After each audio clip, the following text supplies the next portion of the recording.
Ishte dita e çlirimit të Mekës. Ebu Bekri, shok i hijretit pejgamberit sallallahu alaihi wasallam, e mur babën e vet Ebu Kuhafe me çute pejgamberi alaihi salam, me taku pejgamberin sallallahu alaihi wasallam. Ebu Bekri ishte shok më i ngushtë i pejgamberit alaihi salam.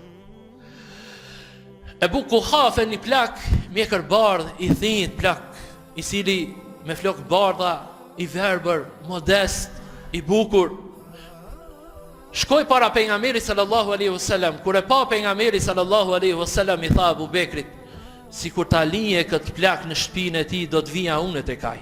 Shikoni vëllezër, veç në pamje, edhe pse nuk ka qenë musliman ai plak, Ebu Kuhafe, pejgamberi sallallahu alaihi wasallam po thot, mos e munobe çat plak me prunte unë për me pranu islamin, se unë ja çoj në shtëpi atij plakut të islamin.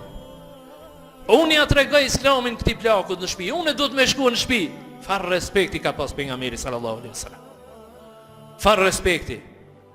Mirë po Abu Bekri e çoi Ebu Kuhafen me pranu islamin para pejgamberit alaihi salam, dhe Abu Bekri i tha pejgamberit alaihi salam, ja Rasul Allah, vrapimi për me ardhur tek ti do të ishte më e hishme, më e mirë, më e vlefshme për babain tim, për Ebu Kuhafen, se sa ti me shkuë tek ai.